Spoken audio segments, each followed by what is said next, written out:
The broadcast is now starting. All attendees are in listen-only mode. TGIF face, how's everyone doing?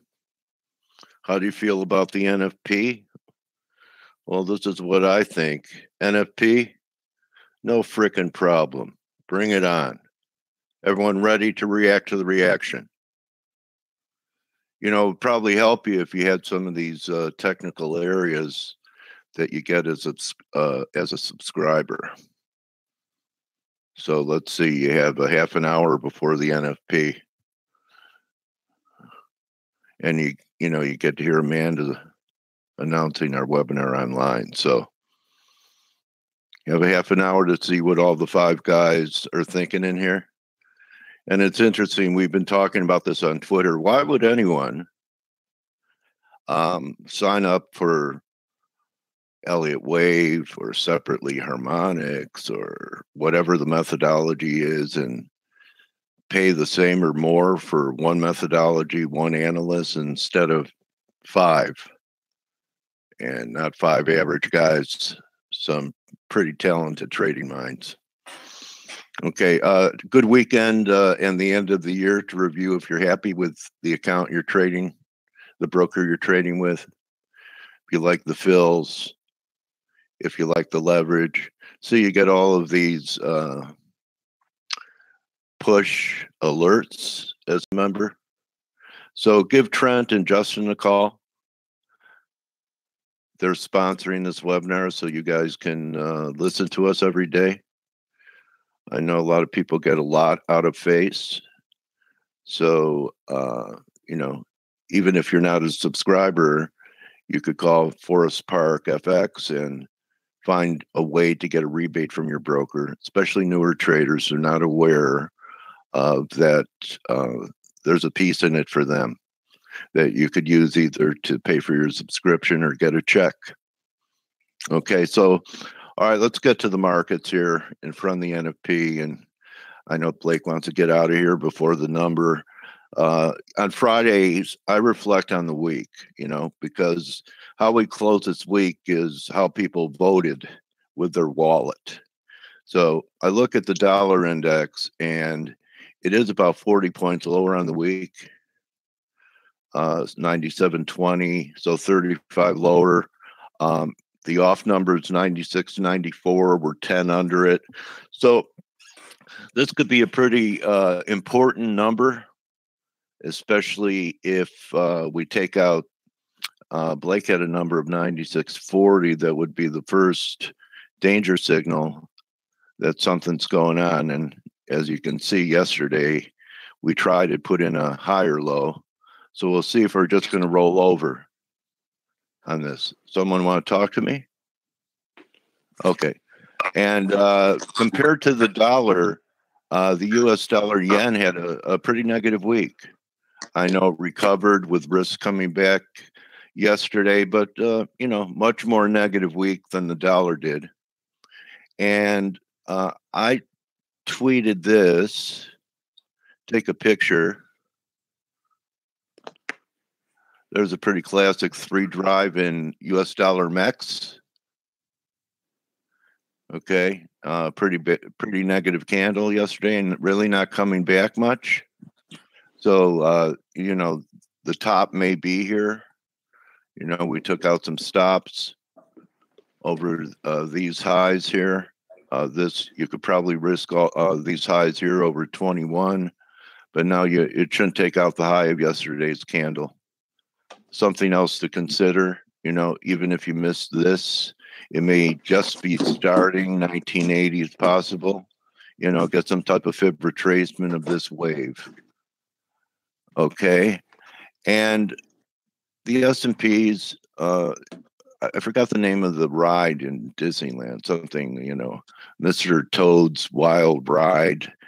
But I tell you, it's a trading paradise for scalpers and day traders. But if you're a position trader, you probably feel like you've entered the twilight zone. I got a little update from Peter. Peter was talking yesterday when we were selling off that we only had a 3, but then it turned into a 5. So he's not looking for 28.40 anymore. Maybe just a bounce. And then we start to finish some things off here. Yeah, the USD CAD's where all the action is. I agree with you. Okay, so VIX came off pretty good, but this is starting to look like a flag. Last week, the way we closed before the sell-off, anyway, last week, I thought we might see 14. I talked about with Steve, but this looks like a continuation formation of this spike, as long as we're above 16. And say 10 to 28 is 18.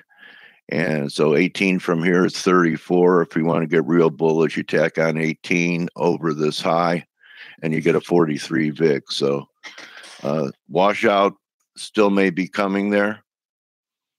And Bitcoin continues to wash out. I'm starting to get interested.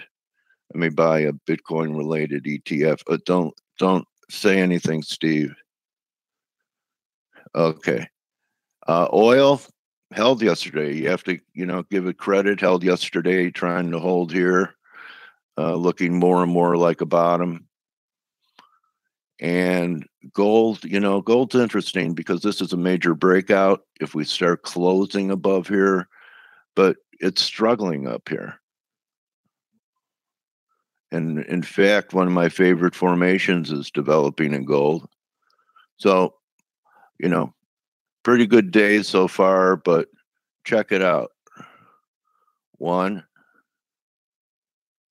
Yeah, I know. One, it doesn't distract me, man. I'm so focused. But you see this? Huh? You hear me hesitate. Anyway, 1, 2, and maybe 3 at a major breakout. I mean, if we weren't at such an important level, but risk reward, it might be worth a shot up here. So everything's going to come down to the dollar. And I just want to give you guys, if you're trying to trade the euro, here's a question I pose to you. Okay. I think there will be a time to trade the euro, but in here, right? Here's the picture, right? So yeah, you're right in the middle of, I don't know, I'll ask Steve what kind of formation. Symmetrical triangle. You could see that we're starting to converge and energy is being built up as we compress in here. But I think might be an ideal situation for somebody that plays volatility options to buy a straddle. Yeah, you buy calls, you buy puts, and you know that on the break you're going to be right on one of them. And if there's enough movement, you'll more than recoup the losing leg of that volatility spread. I've never tried one. Have you? Yes, we've played straddles in the past sometimes. Oh, okay. I had a hard time accepting that I had to be wrong on one of them. Isn't that crazy? Huh? I mean, that's what is crazy because it comes from the guy that has said that options are like relationships. 90% of them expire worthless. Well, how do you think I know that? I didn't just make it up. I lived it. I owned a lot of those. So anyway, let's see if Blake wants to get in here, because I know he wants to get aggressive and exploit the markets on the NFP. What are you looking for into it, Blake? Hey, good morning, guys. Hey, Steve. Hey, Stelio. Good morning, Stella, I'm sure Stelios is there too. Hey, Coach. It's our television show. Good morning. Good morning. Good morning. Welcome to the Johnny Carson Show. Yeah, so it is. Let me find. I can't even find myself here. Okay, there we go. I was looking for myself on the. That's okay, Blake. I'm in my 60s and I haven't found. Oh my God! So last night, I just kind of like left the markets alone, and I watched a movie called The Last Movie Star with my wife. And it's about Burt Reynolds, and it's a movie done just before he passed away. It was actually really good, and it really kind of shadows his career he was like this huge actor as I was a child, and so I was interested to watch the movie. It was actually really good. Very, very good flick. Anyway, because you're talking about old. No, I think you have to. Well, I got it on Netflix, but Okay. but I ordered the DVD, so it's not like it doesn't stream. Yeah. I've been a Netflix subscriber literally 18 years, maybe. Yeah. Something like that. I know I'm one of their first subscribers. So Yeah. when I say first, probably within the first 10,000 subscribers they've had, and so I've been on their get DVDs and streaming plan for forever. So it's called being a idiot. Huh? It's called being a idiot. Yeah, I guess so. Videos, and you're so immersed in videos. So I love movies. I'm a big fan of movies. So and I don't get to watch them that often. It's usually reserved for 1 weekend night. I'll watch a movie. But last night I was just kind of wanted to decompress a little bit. So I'd like to come back as a movie star. What do you think? Well, the movie's actually pretty good. You should see it. It's a good. Especially if you're a Burt Reynolds fan, or even though he probably wasn't the best role model as a person, I really enjoyed him as an actor, just as a kid, because he was so popular when I was in the 70s and 80s. But anyway, so as far as the euro dollar goes, I think we can actually rule out this inverted head and shoulder pattern. I mean, some people will still look at it as such, but it doesn't really matter at this stage. We're taking too long. It's taken too long, and you can see the triangle's completely developed and very well, very well developed. And you'll hear people that say that if we have a triangle pattern, they tend to be terminal patterns. It means the move out of here, if it's lower, will be the last move. But I still look at like the euro and the dollar as well, the dollar index as well, is that we see a lot of divergence, but at the same time, relative strength is mid-range. So now it really is a flip of a coin, if you ask me. Everything's mid-range. Everything is. So the euro, 114.20, 114, 113 support, and that's it. I mean, you gotta wait for a breakout here. And remember, on Tuesday there's going to be the Brexit vote, and by the way, they said that the Brexit vote is going to go through. So, meaning they're going to go ahead with it. So yeah, she tried to extend it again, did she? Well, that, and some people thought that she might postpone it and try to negotiate some more, but it looks like it's going to go forward on Tuesday, and that's going to be really do or die for the cable. And frankly, it's probably going to influence the dollar quite a bit. So because if the vote fails, the pound's going to get probably slammed through the support, probably be trading close to 125. And that's going to be bad for the euro, any which way you slice it, because a deal not getting done between the UK and the Eurozone is going to be the euro is going to have a knock-on effect. That's interesting, Blake, because everyone's mainly thinking that the blowback is going to be on the UK and Europe comes out, No, I don't think so. And I don't think so. And I might actually not trade the pound and just trade the euro as a result. So, that's something else that I'm thinking. But anyway, so I don't know if we're going to break out of this range today. I hope we have some sort of blowout number, whether it's a weak number, good number, whatever. It just something to jolt the market and give us some volatility here. If you look at the Aussie, I mean, the Aussie's trading so heavy. So is the Kiwi as well. With equities rallying the way that they rallied yesterday. Now I know we're pulling back a little bit today, but equities really bounced. When I say rally, they rallied off the lows. I mean, this is like a V-shaped recovery off the lows. With that rally here, I'm surprised that the Aussie was so weak, and same with the Kiwi. They really didn't capitalize on this move in risk. So that's something to keep in mind as well. Meaning that I think the dollar's just really struggling here. Now, if we go to the Canadian, so I do have some Canadian longs. I actually shorted the dollar Canadian yesterday. at 133.35 or 34. I have to adjust my prices every day because I'm mark to market. I'm not on a retail platform where it just continues to hold my price. I actually have to re-input my price every day.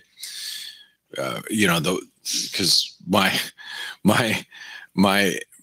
investors or anybody who trades on an institutional level really just cares what you're doing day to day. They don't care that you made a great trade 3 days ago. They want to know, what your mark to market every single day. So I have to re-input my information every single morning. But I did short the dollar Canadian yesterday right up here at the highs. So I've got a decent position going into the jobs report, and I have already my stops well before break even. So the dollar Canadian, I think we have to watch that because we closed below the breakout point here at 133.80. So I think if we close back below 133.50 today, that would be pretty bullish the Canadian currency, or bearish the dollar Canadian. Now I also I'm playing the Canadian yen on the long side because the Canadian yen hit, and this was our chart of the day yesterday. But if you were ForexAnalytix subscriber, the active pattern play went when we were at 83.80 as we were coming right into this trend line right here. And I'm like, that's very manageable risk. You have a risk below, the stops, or below the support here. You got a trend line, and we were oversold at the time. So you can see how important, this is a multi-year trend line, by the way, how important this level is.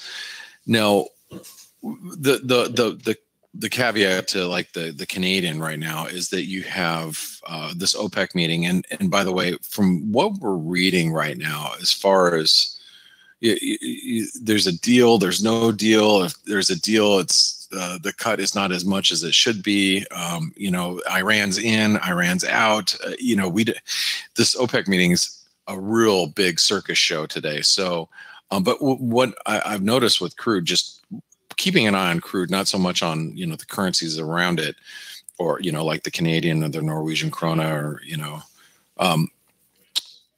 crude actually it bounced on the initial headline, but it's holding up pretty well. And as long as we hold above 50, I think that's that's what everybody's probably watching at this point as far as crude goes. So as long as crude holds above 50, I think that's fine if you're trading the Canadian on the long side like I am. Well, we'll see after the Canadian and the U.S. jobs reports here in the next 12 minutes or so. But because that could obviously change the picture. I mean, the dollar Canadian could literally break out above 134.50 here in a few minutes. So, and stop me out. But just if it wasn't Canadian and U.S. jobs report, I mean, we'd just be watching crude, and crude right now is holding up as it stands. I mean, OPEC's got to make a cut here, and if they make a cut, that's going to support prices. They have to, agree to just produce less, and get more bang for the buck, if you will, as far as crude goes. So we'll be watching crude very carefully, especially following the jobs reports. But going back to the Canadian, I would feel more comfortable about the U.S. dollar Canadian about being short if the pair trades back below 133.50, 133.60, and you got this little head and shoulder pattern here, of course, but really it all hinges on getting below this support through here. This is all going to be very important support for the bulls, and then if for some reason,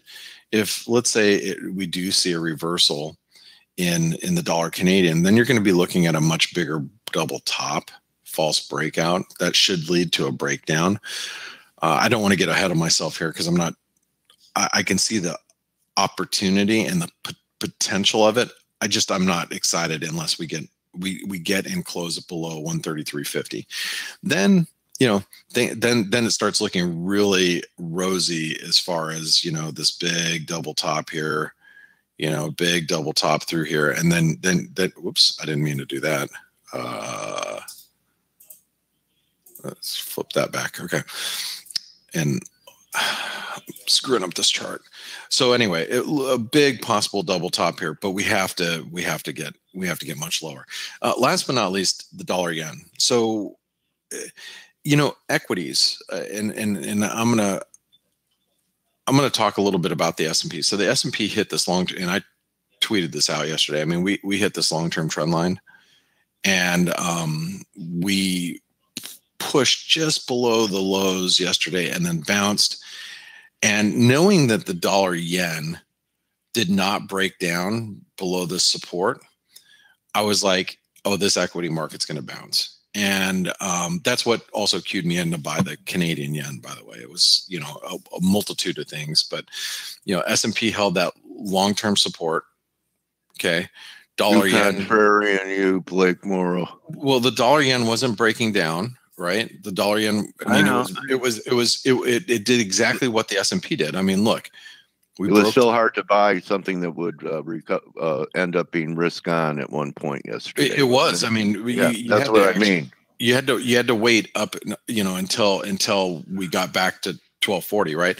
So, you know, you pushed below these lows on an hourly basis. Cleaned up the stops. Yep. S&P, same thing.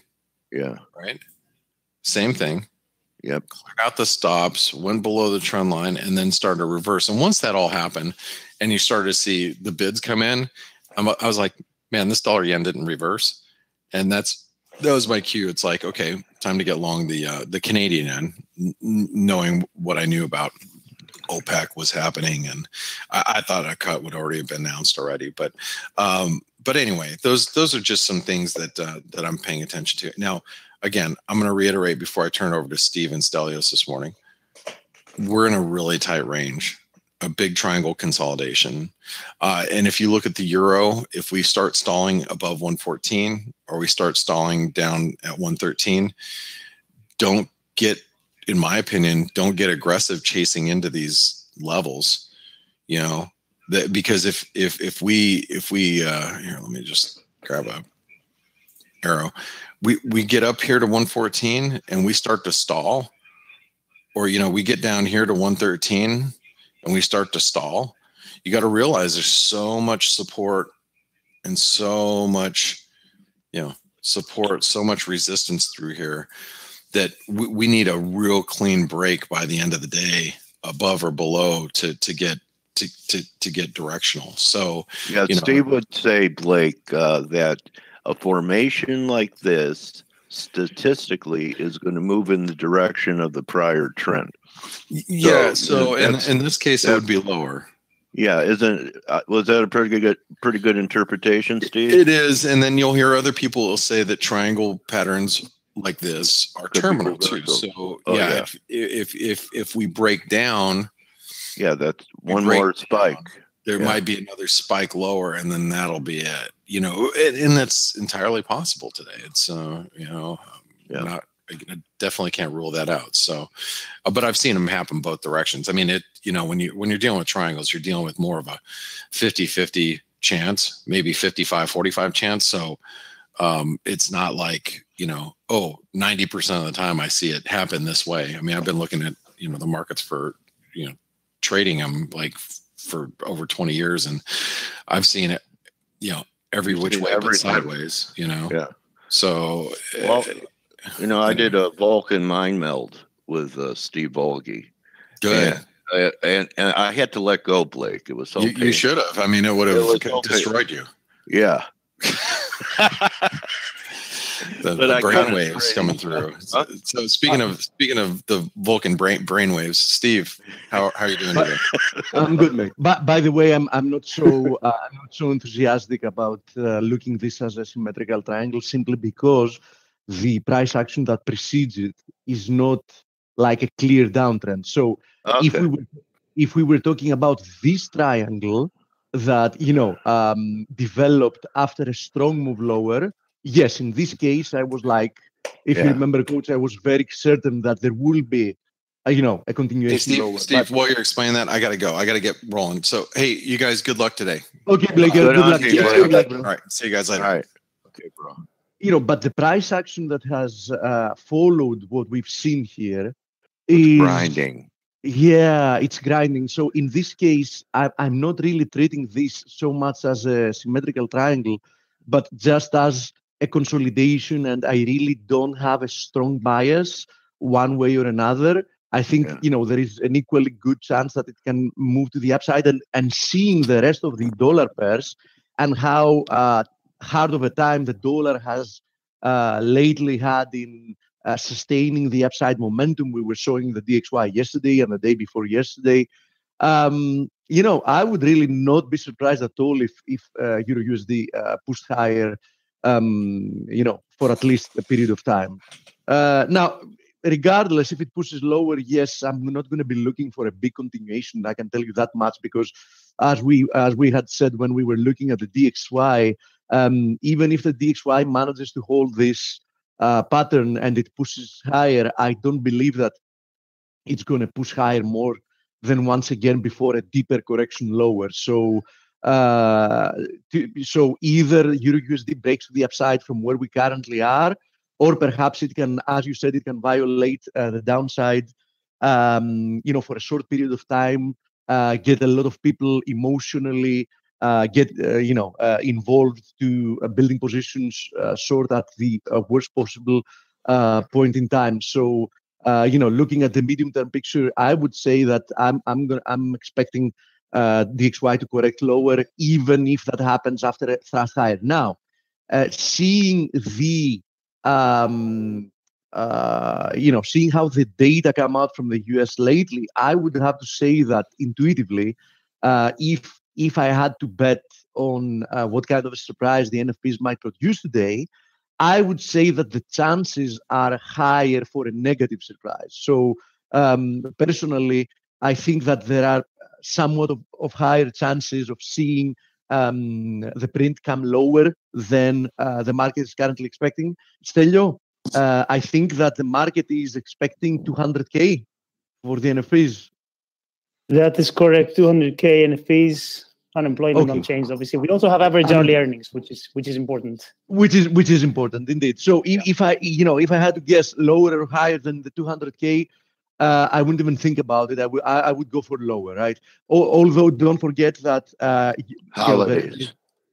there is also very frequent quotes that we get an initial number that gets strongly revised, either higher or lower afterwards. So to be honest, the first print doesn't say that much. I mean, we've seen prints that are good being revised to moderate. We've seen moderate prints being revised to good.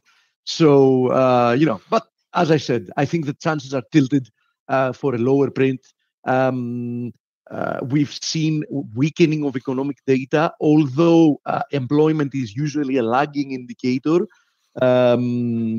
So you might see, usually you see other things turning around, which we've already seen, like auto industry, home builders, inventory of unsold houses, etc., etc. At some point, inevitably, the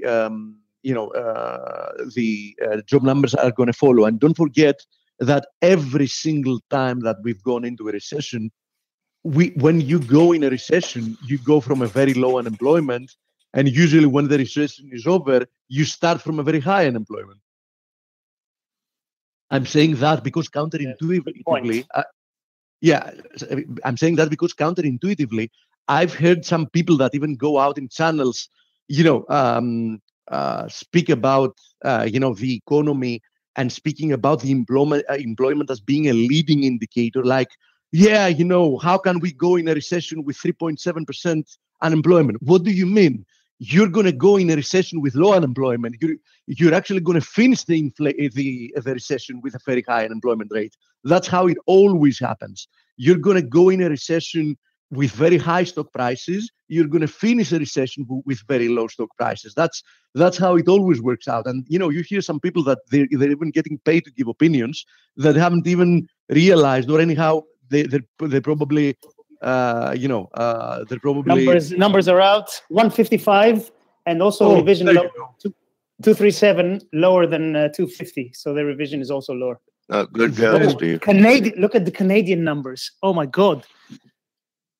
That's really There strong you employment go. numbers. Gold's popping to There you recent go. highs There it there. is. Average hourly earnings slight miss on the month-to-month basis. So yeah, not very good numbers. That's why big reversal, good trade for Blake here.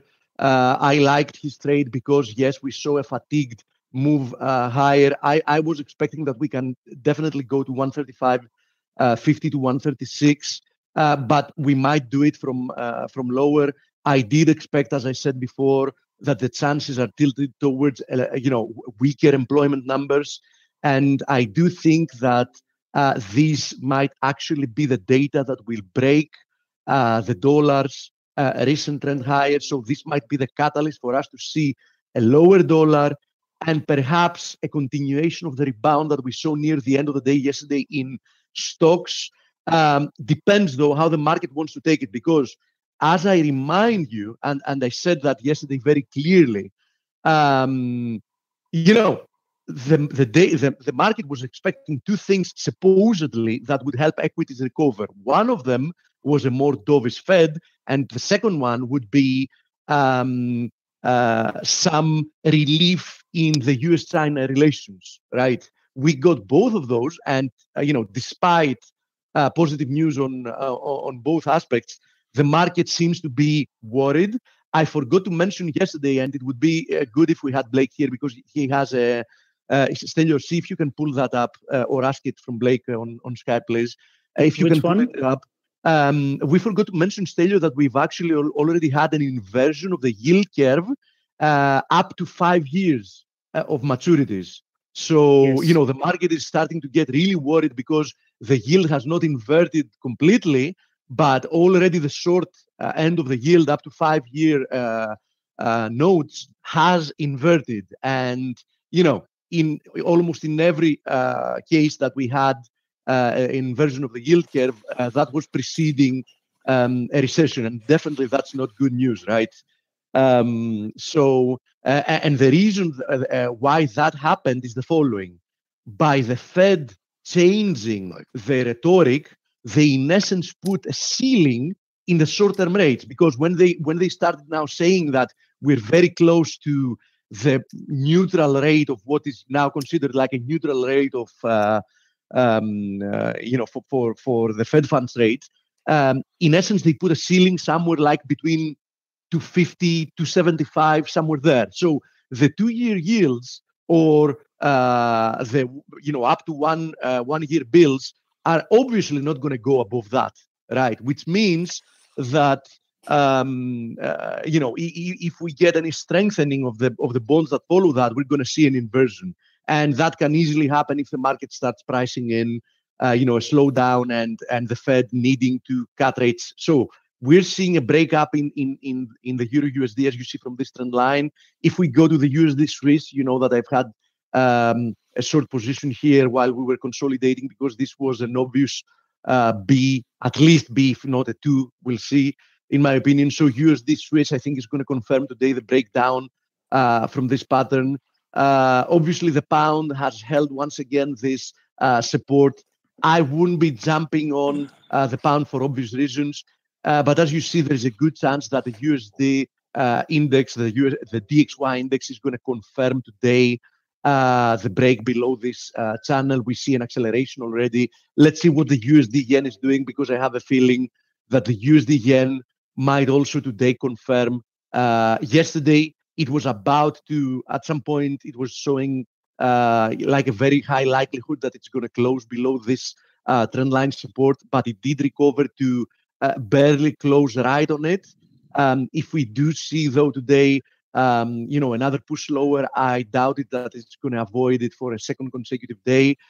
So if we see continued USD weakness, let's see how crude and the metals are responding to the data. So let's have a look at WTI. WTI at the highs of the day. I think that we might see another push higher towards 55. That's where I would be booking half of my position. Let's see what gold is doing here. And as you see, gold is getting very nicely bid. We were very adamant about it. I was very clear. I was looking for a confirmation that we're going to have another leg higher, and Greg has said the exact same thing. I was looking for this descending trend line resistance. Once we cleared it, as you see, gold never looked back. I think 1260 is a very nice target area, and I don't see any big resistance until we reach that point. Let's see what silver is doing. Silver still underperforming. Silver still has to clear this descending trend line, but you might not even see this as a descending trend line, because it depends on how you want to see it. You might even see it as a rectangle, because depends, it's not so written in stone, depends on how you want to draw it.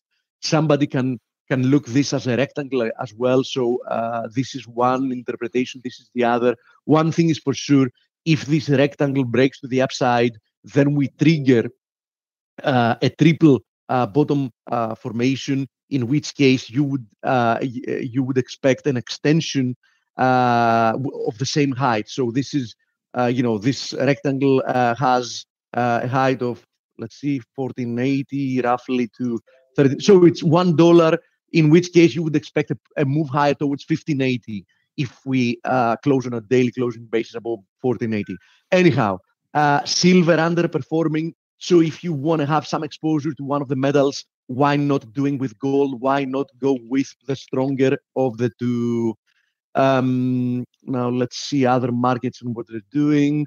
So far, we've seen a little bit of a recovery from the overnight lows in the S&P, but not too much. I wouldn't be really surprised if we see a big recovery and we getting pretty good wicks on euro up at resistance. Pretty good wick on gold, diverging on a third drive. Just saying, Steve, some pretty good wicks, and so far the dollar has held 96.40. So you're right. It's do or die here, man.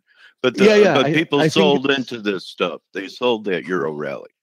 They sold the gold rally. You know what I mean? I totally know what you mean, and I think we need to wait a little bit longer, because you've seen the market very often.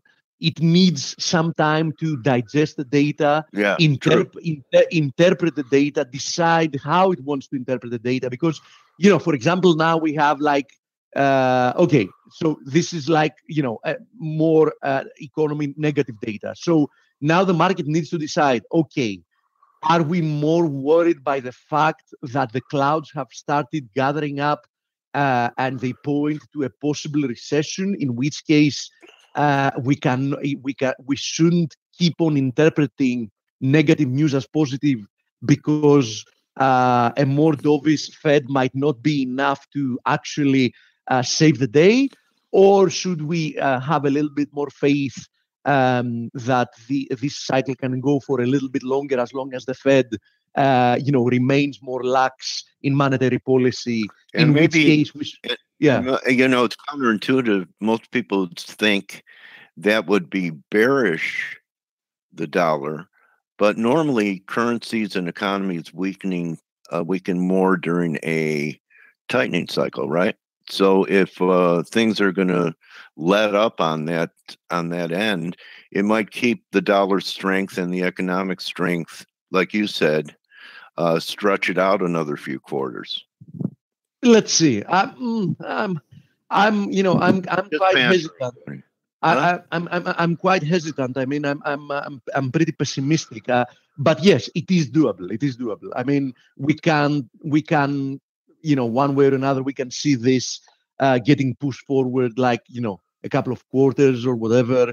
But there are a lot of indications out there that are showing, a clear slowdown. And something, Coach, when you have a clear slowdown after such a prolonged business cycle, it surprises people.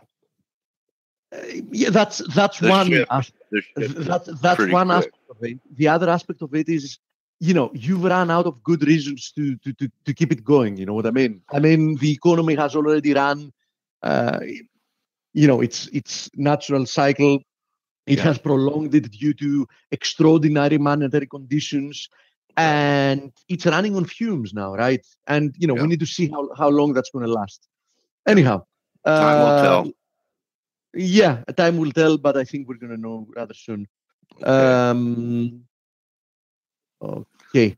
Λοιπόν, let's see what else we have here. So let's have a look at a few of the yen pairs. Euro yen still consolidating here. I'm really eager to see which way this one is going to break because I do think we're going to have some follow through. I wanted to show it yesterday. I forgot to do so. So, Euro yen, obviously, a consolidation here. We did mention a few days ago, if you remember, that I was expecting a rebound. If you remember, we said be very careful in sorting weakness in the euro and pound crosses, and look what has happened since. Look at euro Aussie. I mean, huge rebound here in the euro Aussie. It's back now. Steve, sorry to interrupt for 1 second. Absolutely. Absolutely. We just got confirmation that the OPEC are cutting 1.2 million barrels, and Iran is not participating. So that's why oil is now up to what 53.6 or whatever it is. Oh, yeah, it's going. It's really going now. I have no objection since I have a position being long, right? If they want to cut more by the end of the day, if they want to change their mind, I'm absolutely fine with that. Tell them. By the way, I do think that we're going to make it here, at least at 55. And just to tell you something in advance, I'm pretty sure that there are a lot of stops here at around 55 of weak shorts, of people that got involved at the worst possible place in being short. So I do think that if we take out 55 and we close above it at some point, I don't know if that's going to be today, rather unlikely, not impossible, but rather unlikely. But I do think that if we actually take 55, then we should see at least 58, at least this high up here, if not a little bit higher. So you can see it from here. This is a nice support resistance area. I think we can make it all the way up there. So, I'm happy I've built a position. My cost average is at 52.70, so I'm now $1 in the money. And I'm really looking to see higher prices. As I said, I'll take half of it off at 55, but I'm going to keep the rest because I do think we can see 58 to 58.50 print. So let's see what else we get. Let's see euro. Okay, yeah, I was talking about euros, by the way. Yeah, an obvious rebound has started here. I would be very, very careful here in euro Aussie. This is a strong support resistance area, which means that I think that I don't think that the rebound is over, but I think that ideally you would want to hope for a pullback before getting involved to the upside if you want to get involved for a second leg higher, right? So be a little bit careful with euro Aussie here. Big recovery in a very, very short period of time. Let's have a look at Euro Kiwi. Euro Kiwi, as we're talking, trying to take out finally this descending channel. So Euro Kiwi is obviously lagging, and we explained the other day why that is the case, because Aussie Kiwi has broken to the downside, which means that you should expect the Kiwi to overperform the Aussie. So if you're looking for a position that requires you to decide if you want to bet on Aussie or Kiwi being more weak, you should go for the Aussie. Pound Aussie already broken above this channel as well. Perhaps it's going to come down now, retest this area before higher. And Pound Kiwi, obviously, not rebounding as much. This is actually what we were looking when we were up there. We perfectly tagged the support area. Now we're retesting previous support resistance as resistance again. Obviously, the rebound is weaker than the equivalent in the Pound Aussie. But as I was saying when Gregor was here, in my opinion, if you wanted to choose, and I said that before we saw the extent of the rebound, and I got vindicated in that. If you wanted to see a rebound, I think that the Euro Aussie was your best bet, and indeed the Euro Aussie has produced the biggest reaction higher. Let's have a look at the Pound Yen as well. Pound Yen. In my opinion, there is a good chance that it has broken lower from this triangle.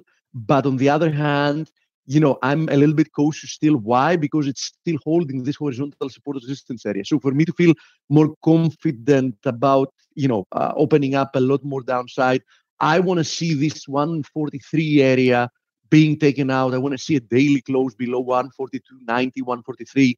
Then I'm going to start looking lower once again. Brexit might obviously cause the next leg lower. Same deal as with the cable.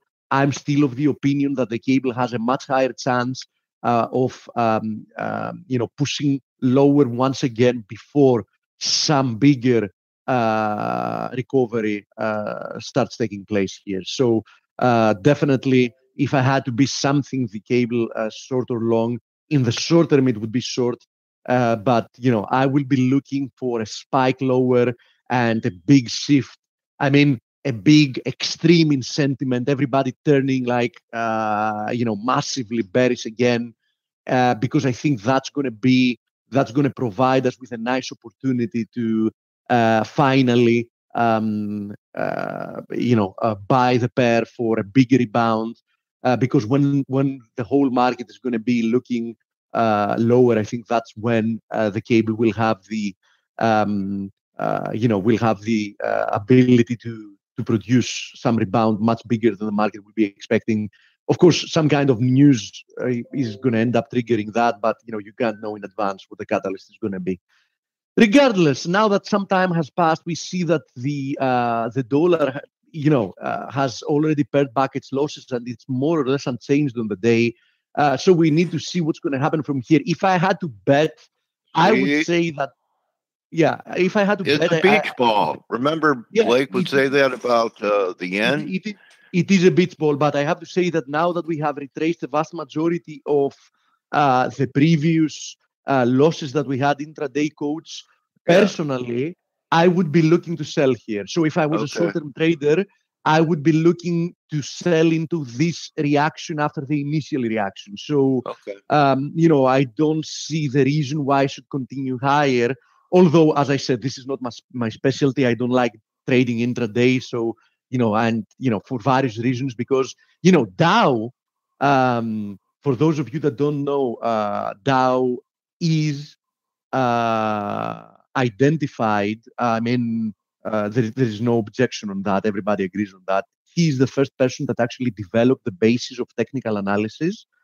He's also the first person that created an index to monitor stocks.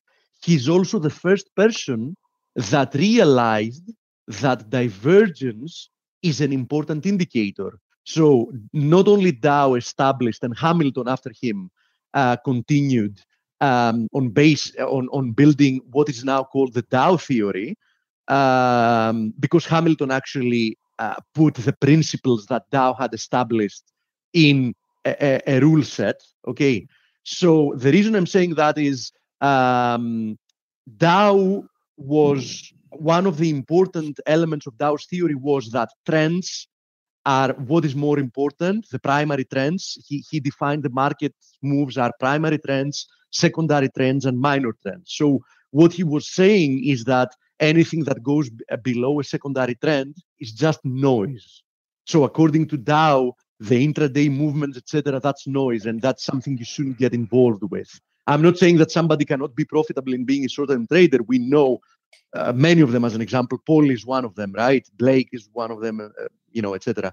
But I'm saying that the shorter term the time frame is, the more noise you get. There is no question about that, right?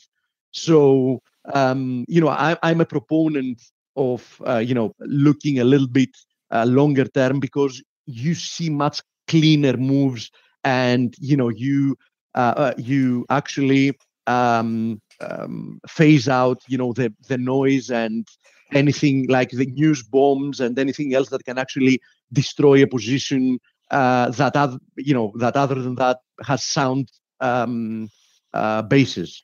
So coach, you know very well that Dow, since I mentioned it by the way, Dow also established the concept of divergence because he realized he had built the railway index back then, which was a portion of the Dow Jones index. And the whole concept with that was the following, is that if the Dow railroad index, which now has been renamed as transportation, because back then, transportation was much more isolated in the railroad. So the whole concept he showed me all this stuff over lunch. Yeah, the whole concept was that if items are being produced but they start not getting transported that much, it shows that demand has started waning. So a divergence that shows that industries are still producing, but on the other hand, production goods are not being transferred that much. In essence, is a leading indicator that something is wrong. And that was the basis of the first concept of divergence we ever had in the markets. And it's very well proved that one of the most important elements that works long term in technical trading is the concept of divergences. Several type of divergences: volume divergences, breadth divergences, momentum divergences. That's why we pay so close attention to RSI indicators. Of course, the longer the time frame, the higher the higher the significance of the signal. As you see, everything has gone to unchanged. The dollar is now selling off a little bit more than before. You see, when I told you I would have sold when it was at break even, it seems to be moving lower once again.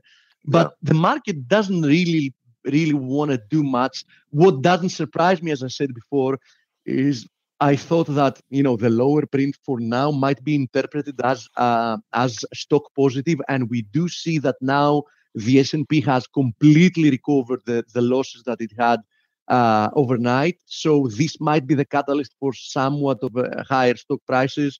But I think we need to give it a little bit more time. Dollar doesn't seem to be in a rush to actually make any strong moves. By the way, Stelio, one more thing. I was checking yesterday. If you can please have a look, the market actually had started pricing out even a single rate hike in 2019. Can you please have a look at the figures and tell me what the market is now pricing in for 2019? That was 2020, where they're going to be cutting. No. They had started done pricing also yesterday. At some point, we had started pricing out the possibility of even a single rate hike in 2019. Because until a few days, there's still one fully priced in. One fully. So, January 19 to January 20 Fed funds difference is about it's 25 basis points. So one priced in. One. So, okay. December is fully priced in, and then one more into 19. And then after that, although Fed fund futures are very liquid out there, after that we're actually going slightly negative. So just a couple of basis points. Which shows that even the market doesn't believe that we're going to last more than another year before the next recession. That's what the market is currently pricing in. But I think the market will probably end up being wrong. I think it's going to be sooner than that. So let's see if we have any questions. OPEC cutting 1-2. Yeah, thank you. Yeah, it's what Stelios said. OPEC cut 1.2 million. Iran agreed just came in. Kerem says. Okay, I'm going to take any questions for any pairs you want to have a look at. Let me see. What a great guy. Who do you have for an interview, by the way, today, Coach? Mr. Moon. Oh, you have Mr. Moon. Okay, the solar eclipse, etc. Norm Linsky, Moon Man. By the way, Coach, you remember the other day that we were checking copper that was actually at that moment of the webinar testing resistance? Yeah, broke down. You see what happened from there. So, still, I favor the probability of a continuation lower in the copper. This is very, very clearly, Dr. Copper. Impulsive. Tack. Yeah, that's what Dr. Copper. Yeah. He has a PhD in economics. Copper is about construction and building. Yeah. And gold's about destruction. As you said. You like that? And you know what, Steve? The S&Ps, I mean, it's been a great day trader, scalpers market. But, it also reminds me, you have to say this is very violent action, right? Violent. And there is an expression that markets top with violence and bottom in silence. And if this isn't violent market price action. I heard a guy say we moved 14% in 2 days or 2 weeks, and it's never happened. They're talking about the algos again. They were great when they compressed volatility, but absolutely. But now the beast, broke out of its cage, and now they're blaming them. The SEC should have done more. I love the fact that every time that the market slowly grinds higher during those tedious years that we had like a slow, uptrending move. Yeah, VIX 10 to 12, 10 to 12. Yeah. Everybody was like, algos, they're very nice. They provide liquidity to the market, et cetera, and ETFs. And, when things start breaking down, when we move higher, it's not due to algos or ETFs. They're just doing a good job. When we move lower, strongly, then suddenly, perhaps it's not the market that's that weak. It's perhaps the stupid algos and the ETFs that are doing the damage. You can have it both ways. So but they want to have it both ways, right? Scapegoat. Yeah, exactly. So Norm is here if you answered everything. Yeah, I think we need to monitor more the market. If Norm is here, go ahead and start the interview. So, okay, buddy. For a nice week, and we'll be here next week as well, of course. Yeah, great job this week, team. Enjoy the interview. Thank you, Coach. Great job, Steve, Stell, Blake, Grega, who was here when I was taking the day off, and Andre showed up. What a great team. So, Norm, hi, buddy. I believe this is a new moon, so now I know why you picked this day. Am I right? New moon man? Waiting to hear you. Hello? Can you hear me? Norm. Yeah, hear you loud and clear. Oh, all right. Happy Hanukkah. Share my screen. All right, there we go. Get my notes up there. Hold on a second. I hope you get some Hanukkah gelt from this interview. Yes, sir. Look at that. Can you see my notes, Dan? Got it. Yeah, you're starting with Feb cattle on first chart. Okay. All right, you can see that. All right. So are we good to go now?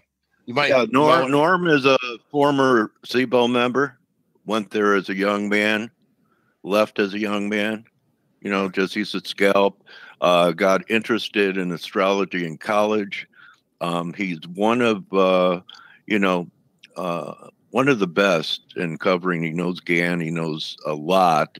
But what he does for people is he simplifies his reversal points in his newsletter. So if you're interested in how planets affect market behavior, Norm's a great teacher. So take it away, buddy. Thank you, Dale. Thanks for having me on your show. All right. You're welcome. It's because Dale is so popular and you got to book months in advance. I thought, man, you wouldn't mind going if I went back a few weeks and I showed you where there was a lot of planetary activity, and so we could get more practice and seeing some more cases of things, Yeah, so it's anyway, up to 6 months. No, it's up to 6. What's that again? I'm booked 6 months in advance now. Okay, all right. I'm See, just kidding, man. You're gonna. All right, and I was gonna say maybe you can get Elvis on. All right. All right, I'm going to start with back around Thanksgiving time there, and this is what I had in my letter back in the end of November. And so one of the interesting things that happened back then, I usually don't talk about things that are not financially related because it's all about making money, But one of the things I listed here, and there's multifacets to astrological interpretation. On the afternoon of the 20th of November, we had there's something called a natal chart. That's a snapshot of when things begin, like when you were born, or if we start a country, that kind of thing. And so we have the U.S. natal chart. We take a snapshot of the planets at that moment, and our country was founded on July 4th, 1776. I see that you did not sleep through history class there, Dale. Right? Yeah. So Okay, that's the birth of the U.S. Right. So what happened on the 20th of November, planet Saturn, that's a 29.5-year cycle. We divide our circle, our pie into 12 slices, equal parts. So Right. the eighth house is you can Google it. I did this just to make sure that I would be telling you right. You can Google it. If you put in astrological eighth house, it'll tell you that's the house of death. And Saturn entered the eighth house back on the 20th. And Saturn's also representative of, a senior, highly respected person. And guess what? We had one of our highly respected people pass away within 10 days of that. Oh, yeah. Okay. So kind of interesting. Yeah. All right. Now off to making money. Okay. So now I have item B here. We have my top things are when planets, due to the rolling motion of the Earth, planets look like from here on Earth. If you go out and plot the night sky, you would notice due to relative motion. That's the key. How things look relative to where we are. It looks like the planets actually stop their motion occasionally, individually, and then reverse the direction. It's like if you're driving your car and you're doing 60, and then you look out your side window, and if you glance out your side window, you might get the impression that you're going backwards if somebody passes you. Okay, well that's what happens here with the Earth, where all the planets are going around the sun at different speeds. And so if we look out in the night sky, we might be passing somebody, or they might be passing us, and gives you the impression that planet has momentarily stopped its motion and then reversed its direction. When it stops its motion, that's called a station point.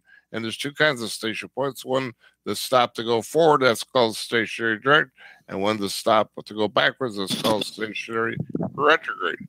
The other top thing that I like is the planets go around the sun like horses on a carousel. They go around and around, and they also go up and down. And when they get to that midpoint of the up and down portion, that's zero latitude. And that's a very, very important point also for the markets respond to that too. Okay. So that's what the kind of things we're going to focus on. Plus the moon, obviously, we're going to be, pay attention to if we have a new moon or full moon, which we had just had last night. Okay. Okay. So back on the 21st, after the close, that would be over Thanksgiving holiday there. We had Venus hit 0 north latitude. We're going to look at the markets that are associated with Venus. One of them is cattle. And what we're looking for is a market, one of these markets that's indicated that if it gets to an extreme in that time window, there's a good chance it will reverse. And that means that we could make some money. And so there we go. So there's cattle as indicated. And there you go. Here's what happened. You're near the top, a little short-term top there, the cattle.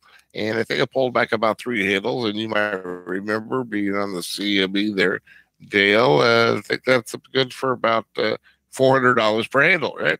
Right. How do you know when to cover?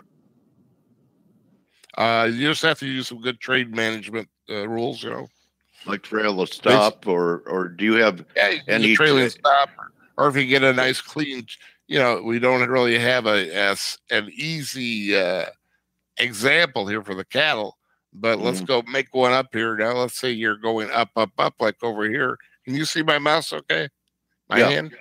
All right. So here we got a nice clean trend there. You draw let's say you're long here at the bottom, and you're going up. Draw a line. Draw a trend line. Yeah. Draw a little trend line underneath there. As soon as you break the trend line, you're gone. You're WD gone, Dale. Yeah, I like that. WD gone. Okay. All right. Probably not a lot of cattle traders in here, but your point is that they work on every instrument your work. Right. Well, you'll see. Any instrument. I'm going to go through quite a few markets here, but just to answer your question about trade management, one of my little models I teach my students is we don't give the money back. Yeah. You know what, Norm? Hillary Clinton made a lot of money in cattle, and she didn't know astrology. She just made a lot of money because she read an article in the Wall Street Journal. That's what Well, she said. I think you're tongue in cheek there, right, Dale? Yeah, a little bit. Yeah, that's all you need to do. It's read the journal. I think she got a little help. I think she got a little help, maybe. You know. Yeah. All right. Anyways, another mark. All right, go ahead. Sorry, I'm not allowed to be political. Anyway. Yep. I hear myself echoing. Anyway, turn the volume down in your room. Me? Yeah, if you have the volume on, well, just go ahead. I don't want to mess it up. Go ahead. All right. Another planet associated with Venus is copper. As you can see, you had an opportunity there to sell the copper near that little short-term top, and it dropped from about 78 to about 72, and that's 6 cents times 250. About I think that's about $1,500 there. Ka-ching, you know. Here's your cotton. You're buying the cotton, and it went down into our window. So then you're going to buy it there. And the difference between that bar and the next bar, which was the low, was 2 little pennies, not the big pennies, the little pennies. That's about $10 out of your wallet is the difference there. You know? Okay, I asked you how you know when to take profits. How do you protect yourself on a buying cotton like that? Use a money stop? Well, use some kind of reasonable stop, you know, right? Yeah, like a penny or something like that. Yeah. Risk a penny. That'd be $5. See what happens. That's $500, right? Yeah. Then we rallied up from 77 to looks like almost 82. That's 5 cents. That's $2,500 potential there. You said. Yeah. All right. The best trade of all was probably my biggest change in trend window of the last several months was back right around Thanksgiving. We're looking at this period, so we had a huge pileup of top-notch planetary events. Plus, we had a full moon. I could vouch for it because Norm sends me his stuff every day. Yeah, there you go. That's a great call. Thank you, Dale. And Dale will testify, right, Dale? Yes. Okay, I will put my hand on. I thought you might want to jump in and go. My head. Huh? I want to jump in and go. I'll testify. Okay. You know, I'll go to Robert Mueller later. Okay. All right. Anyway, so this was the big window here. The stock market has gone down into Thanksgiving. There, it's not supposed to do that, you know, Dale, because if you know anything about the stock market and seasonals, this is supposed to be one of the most bullish 1 to 2 day windows of the year, right? Well, I got to push back. Then why the old Wall Street adage, the bears feast on Thanksgiving and the bulls feast on Christmas? I've never heard of that before. Write it down and use it next year if your moon lines up. All right. No, I think this, if you go look at the statistics, that I think right before Thanksgiving it's supposed to be bullish, you know. Oh, okay. But most of the holidays tend to be bullish, you know, right before the holidays. I think that adage came from somewhere. Okay. All right. I didn't make it. All right. Anyway, we went down there. We made a low there right on that Friday, the 23rd. That was a full moon that just after the midnight on the 23rd. We made our low that morning. And then we had 180 point, roughly, you know, not exactly, but somewhere in the neighborhood of 180 handle rally. For those who are not familiar with the S&P, if you're trading the S&P mini future contract, that would be $9,000 in about 10 calendar days. So yesterday's action, the full moon was last night. So the new moon was last night. So it could have qualified as a reversal point for you. Right. Well, we're going to get to that. Plus, you know, we had the day off with the day of mourning. Plus, we had a national holiday on Wednesday. So, right. Does that sometimes throw off your dates when things like that happen? Sometimes. Okay. They don't happen often. Another Venus market is sugar. Looking for a low here right around that Thanksgiving time. And this one at the red arrow because that did not work. So the market went lower 2 days later. I kept that as a miss. You will see a pattern here, though. The misses tend to be very small misses, small money, and that the gains tend to be big gains. So that's good. So that's another rule I know you have. you brought it up that from your turning point, you'll give it 48 hours to work. 1 day. 1 day. 1 day? Okay. I got to be right within 1 day, or it's wrong. Okay, got it. Here's sugar went 2 days later. It made a lower low. That's bad. Okay. That's not sweet, Here's the wheat, did the same thing, 2 days lower, 2 days later, it made a lower low. And so you're out, so you took a small loss. We're talking very small losses on these 2 trades there. Here's your corn. Corn acted. Corn, we're looking for a low within a day. This is based on, now we're in a different grouping now. Now we're looking at moon trades. This is based on the full moon back there around the 21st, 23rd, because of Thanksgiving. And we're looking, the full moon was on the Friday the 23rd, and the next day, corn makes a nice low, and then it goes up, up, up. You told me this lunar stuff works best in grains. Is that still your belief? Well, one of my little sayings is, if you don't want to use your brains, trade the grains. I like that. All right. Okay. Yeah. Also works pretty well for the currencies. I had one of my students likes to trade the currencies. He's mostly a day trader, but about twice a month, full moon, new moon, he jumps in there and does a little currency trade because they usually work pretty well with the moon. Okay. All right. There's your corn. Beans, even better. Look at that. Boom. Here's your low, and move straight up from there. T-bonds made a little bit of a top there, not big money, a little bit of money, about a handle or so on the T-bonds top. Here's your gold. I bet a lot of your folks like to track the gold. There's a little top there on the gold, and you pulled back from about 35 area to about 20, about 15 handles. Okay, here's your euro. Did not behave, and so that was a miss. Now we're going to look at we had a big cluster, so we had multiple cycles all pile up, so we have some repetition here, and so we already looked at some of these. But there's your corn. We already looked at that. Looked at the beans. I looked at the stocks, and we looked at the wheat. And then the other big thing that happened then was that Neptune, and it was going to turn direct. So I was looking for a low in the oil, which had been going down, down, down. And there you go. I was off of just a tiny bit here. A couple of days later, it went a little bit lower. And so that turned out to be a miss, Okay. All right, there we go. We got one or two more markets to go for the pass, and then you get this. Will get good practice. So when we look at the future, you'll know what to do. Here's silver. That was a good one there, right around the same time to go long silver. All right, now this is the dynamite page here, Dale. That's going to knock your socks off, and you're going to learn a lot from this page, I think. Okay, this is taken from I don't know if you ever heard of the Bradley model or not, but that's what you're going to be. This is sort of my version of that, where you add up the planetary events of the month and plot them on a graph, and then try to make a forecast. Here's what happened. Which one's the Bradley?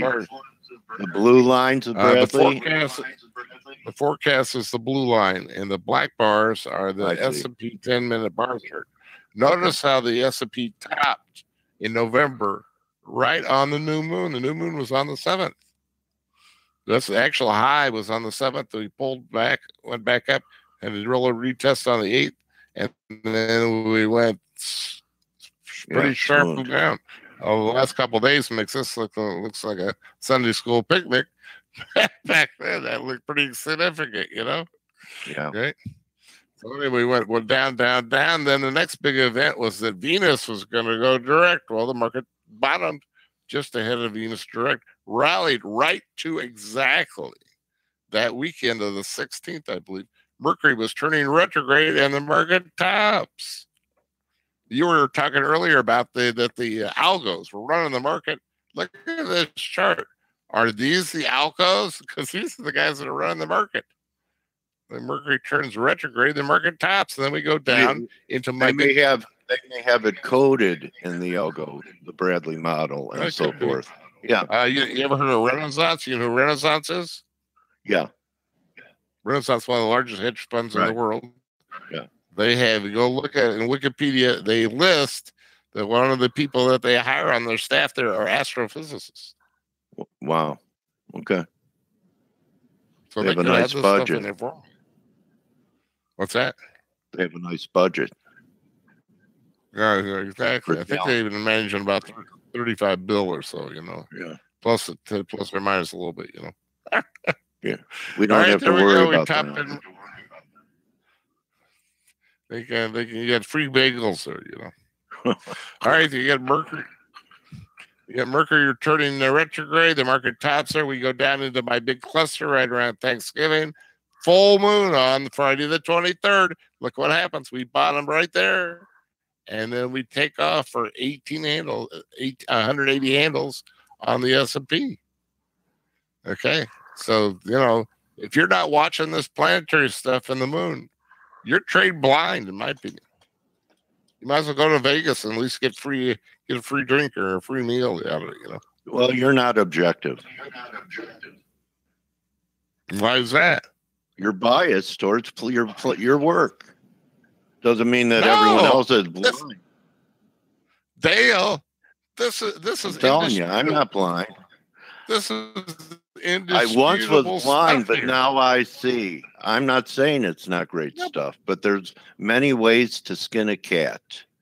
Okay, fine. But my point is, this is all objective, empirical information. I have nothing to do with any of this. I know. Okay? Yeah. They can go, by the way, I know some of this stuff is after the fact. You can go Google this stuff and you'll find out that I can't change these dates. Yeah. I have nothing to do with it. Okay? Well, you discovered, you noticed it through observation that it was a very effective model.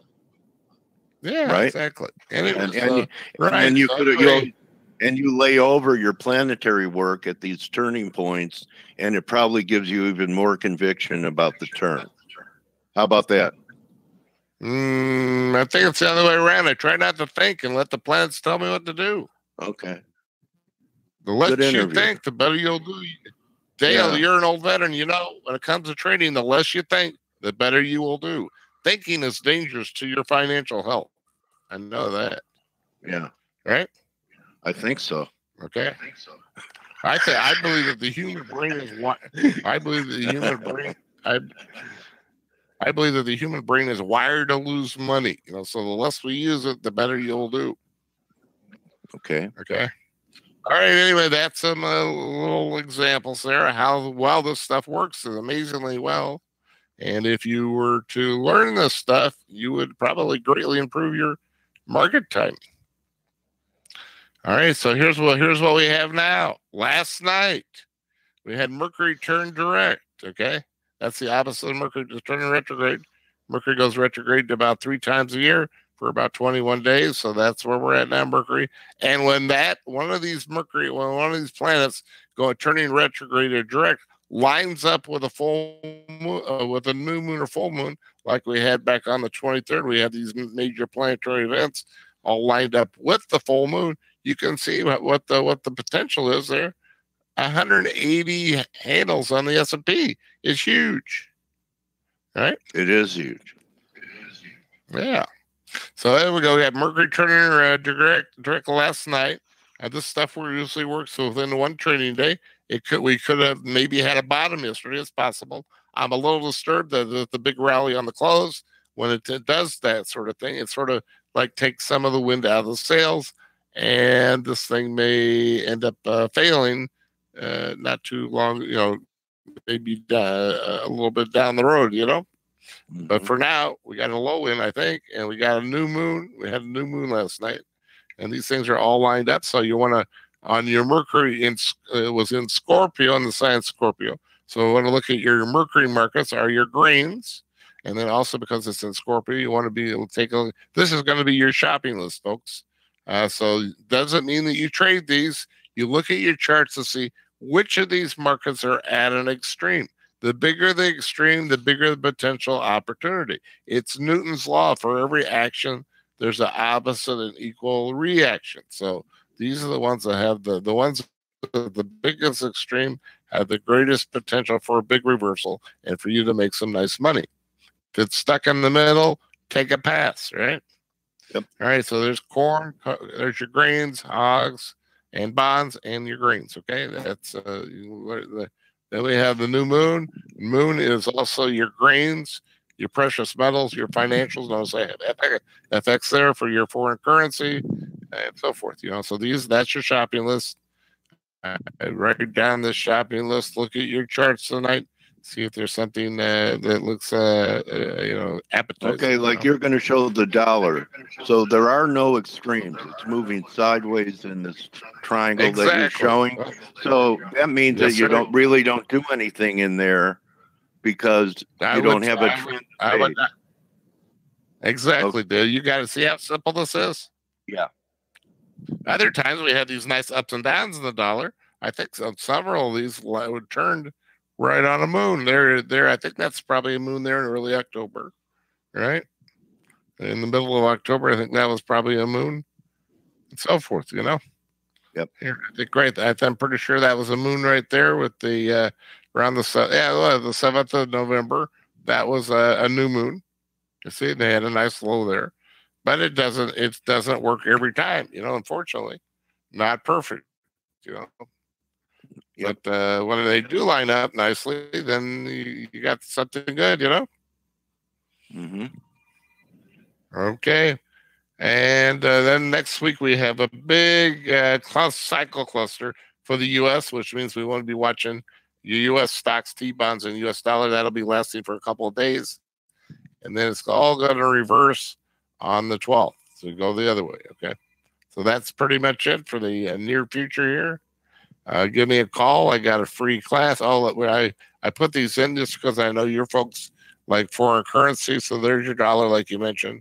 The yen looks a little more appetizing because it's got a little bit of a trend here to the top of its range. You see that? Yeah. It just touched the top of its range yesterday, right?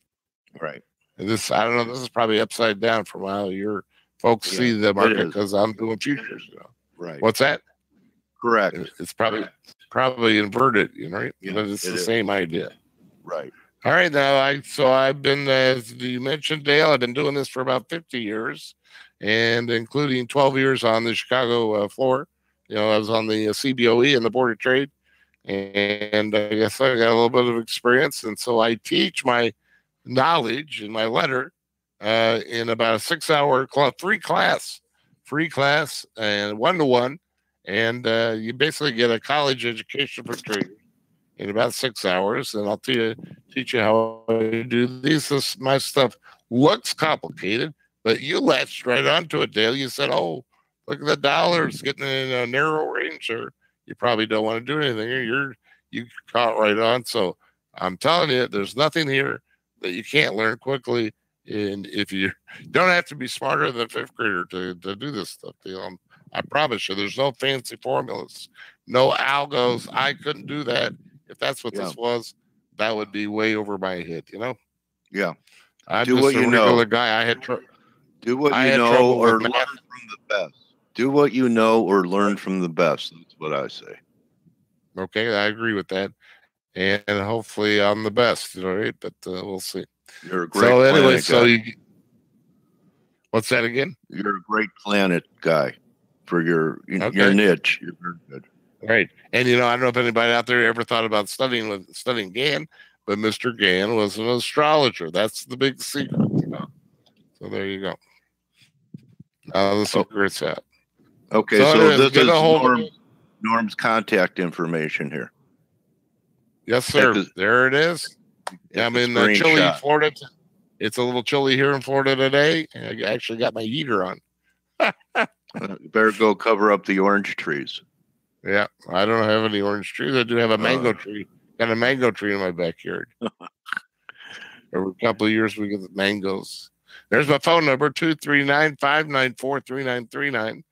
If you're in the good old USA, or you can email me, nwinsky@mbarkmail.com, or you can call me on Skype at norm.winsky. Looking forward to helping some of your folks, Dale. I think they will greatly enjoy this. I try to make it entertaining and educational, and most of my people are, after a few days of practicing what I teach them, are making money at this, Well, Norm, I want to thank you for coming in and wish you a great holiday season and a healthy, prosperous new year. Thank you. You too, and to your folks and all your listeners there, happy holidays. Thank you, Norm. Everyone, Norm Winsky. One last thing, I didn't mention it, but I also teach day trading, and that's been very successful too. So this, for anybody interested in like day trading the S&P, the wild and crazy S&P. Yeah, it's a day trader's paradise right now. So Exactly. have a great weekend, Norm. Thanks for sharing your dates. Past performance is not indicative of future results, and thanks for sharing some future dates for us to eyeball. Okay, buddy? Great. All right, Look man. forward to being on again. Yep. Okay. Take care. Thanks a lot. All right. Have a great weekend. Thank you. And that's going to be our week wrapping up right here, Face. Don't forget to sign up. The weekends are the best time to immerse yourself in ForexAnalytix and all the great analysis there as well. All week, I try and bring guests into Face that could also be part of your intelligence gathering, education, potential trading ideas. And it's our mission to build up and edify traders every day. So don't just count your pips, count your blessings. Have a great weekend. See everyone on Monday. Adios.